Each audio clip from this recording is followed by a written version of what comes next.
ओम नमो भगवते वासुदेवाय नमः। नमस्कार दोस्तों, स्वागत है आप सभी का हमारे यूट्यूब चैनल पावरफुल हिंदू धर्म में। आज हम आप सभी को पौष मास में कथा अध्याय 2 का रसपान कराएंगे। अगले की कथा में हमने रसपान किया था प्रियव्रत के चरित्र के बारे में। आज की कथा में हम रसपान करेंगे अग्निद्र चरित्र। आइए रसपान कीजिए कथा का। श्री सुखदेव जी महाराज कहते हैं कि पिता प्रियव्रत के इस प्रकार तपस्या में संलग्न हो जाने पर राजा अग्निद्र ने उनकी आज्ञा का अनुसरण करते हुए जम्बूद्वीप की प्रजा का धर्म अनुसार पुत्र व्रत पालन करने लगे। एक बार वे पितृलोक की कामना से सत्य पुत्र प्राप्ति के लिए पूजा की सब सामग्री जुटाकर सुरा सुंदरियों की क्रीड़ा स्थल मंदराचल की एक घाटी में गए और तपस्या में तत्पर होकर एकाग्र चित्त से प्रजापतियों के पति श्री ब्रह्म जी का आराधना करने लगी। आदिदेव भगवान ब्रह्म जी ने उनकी अभिलाषा जान ली, अतः अपनी सभा की गायिका पूर्वचिति नाम की अप्सराओं को उनके पास भेजा। अग्निध्वज जी के आश्रम के पास एक अति रमणीय उपवन था। वह अप्सरा उसी में विचरण करने लगी। उस उपवन में तरह तरह के सघन तरुवरों की शाखाओं पर स्वर्णलताएं फैली हुई थीं। उन पर बैठे हुए मयूर आदि कई प्रकार के स्थलचरी पक्षियों के जोड़े सुमधुर बोली बोल रहे थे। उनकी सड़जाती स्वर युक्त ध्वनि सुनकर सचेत हुए जल कुक्कुट, कंडव एवं कलहंस आदि जल पक्षी भांति भांति से गुंजन करने लगते थे। इससे वहां के कमल वन से सुशोभित निर्मल सरोवर गुजरने लगते थे। पुत्रचित की विलासपूर्ण सुललित गतिविधि और पाद विन्यास की शैली से पद पद पर उसके चरण नुपुरों की झनकार हो उठती थी।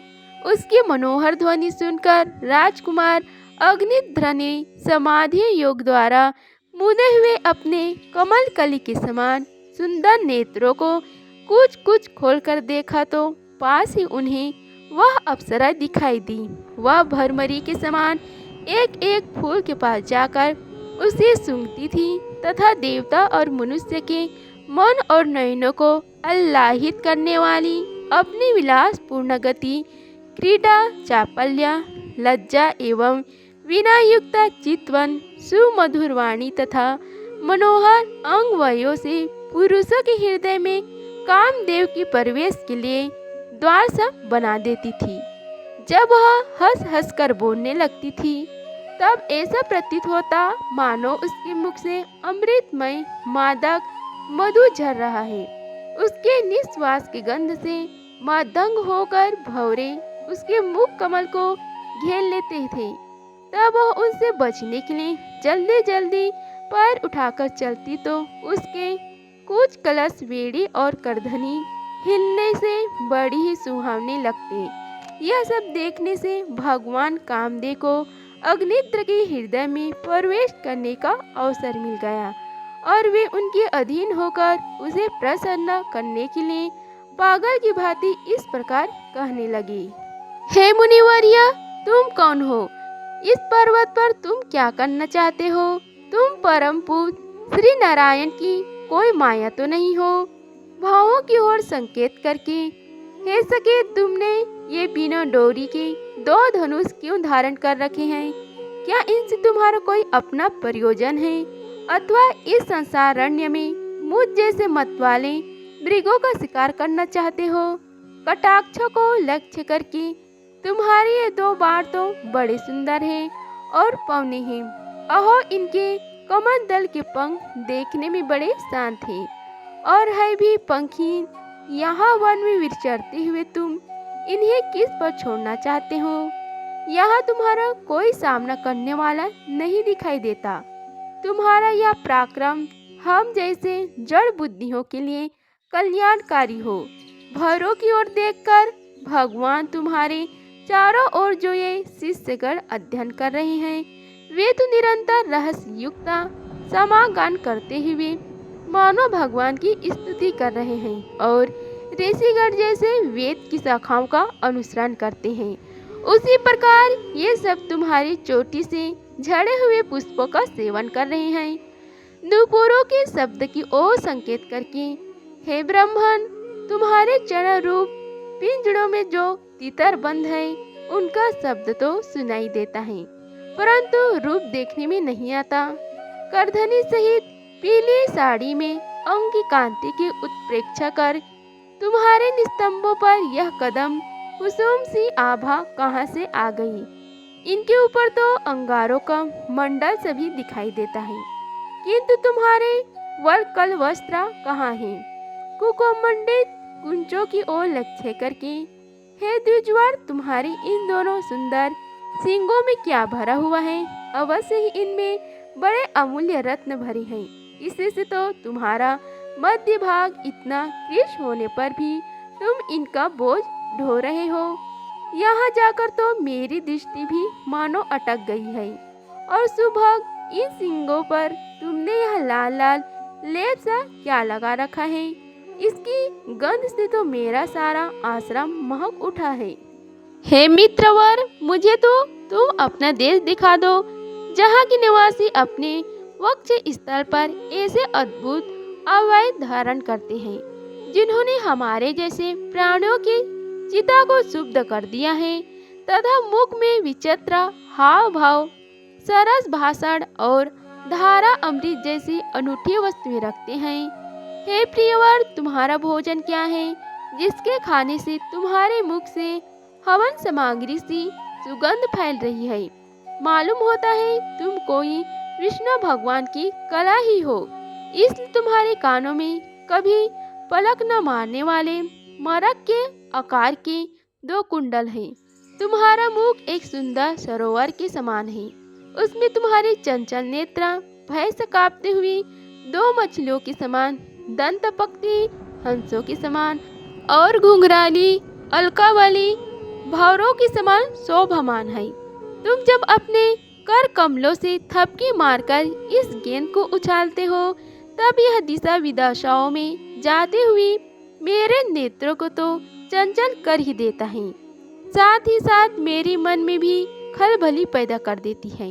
तुम्हारा बाका का जटाजूट खुल गया है, तुम इसे संभालते नहीं। अरे यह धूर्त वायु कैसा दुष्ट है, जो बार बार तुम्हारे नीवी वस्त्र को उड़ा देता है। हे तपोधन, तपस्वियों के तप को भ्रष्ट करने वाला यह अनूप रूप तुमने किस तप के प्रभाव से पाया है? हे मित्रा, आओ कुछ दिन मेरे साथ रहकर तपस्या करो, अथवा कहीं विश्व विस्तार की इच्छा से ब्रह्म जी ने ही तो मुझ पर कृपा नहीं की है। सचमुच तुम ब्रह्म जी की ही प्यारी देन हो। अब मैं तुम्हें नहीं छोड़ सकता। तुम में ही तो मेरे मन और नयन ऐसे उलझ गए हैं कि अन्यत्र जाना ही नहीं चाहते। हे सुंदर सिंगों वाली, तुम्हारा जहाँ मन हो मुझे भी वहीं ले चलो। मैं तो तुम्हारा अनुचर हूँ और तुम्हारी ये मंगलमयी सखियाँ भी हमारे ही साथ रहे। श्री सुखदेव महाराज जी कहते हैं कि हे राजन, अंग्रेत्र देवताओं के समान बुद्धिमान और स्त्रियों को प्रसन्न करने में बड़ा ही कुशल थी। उन्होंने इसी प्रकार की रति चतुर्मयी मीठी मीठी बातों से उस अप्सराओं को प्रसन्न कर लिया।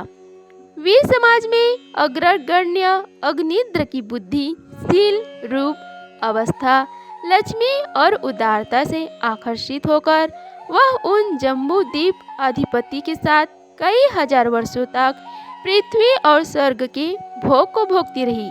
तदंतर निप्रवर अग्निन्द्र ने उसके गर्भ से नाभि, किंबप्रुत, हरिवर्ष, इलवृत, रम्यक, हिरण्मय, कुरु, भद्राश्व और केतुमान नाम के 9 पुत्र उत्पन्न किए।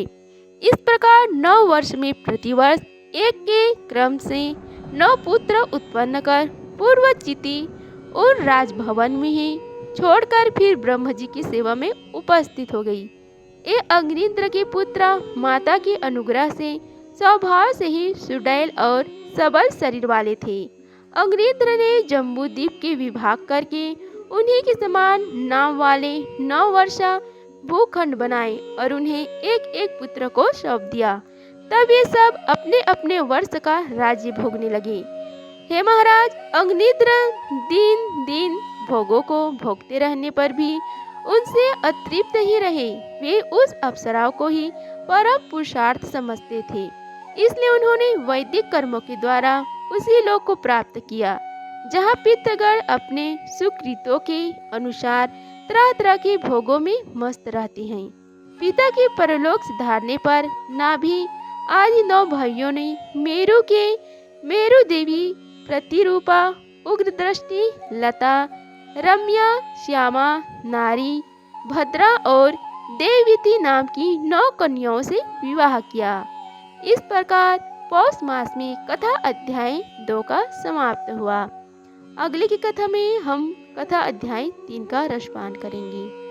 अगर आप सभी को हमारी वीडियो अच्छी लगी होगी तो वीडियो को लाइक कीजिए, चैनल को सब्सक्राइब कीजिए और कमेंट बॉक्स में ओम नमो भगवते वासुदेवाय लिखिए। धन्यवाद। मिलते हैं अगले वीडियो में, तब तक के लिए जय श्री राधे कृष्णा।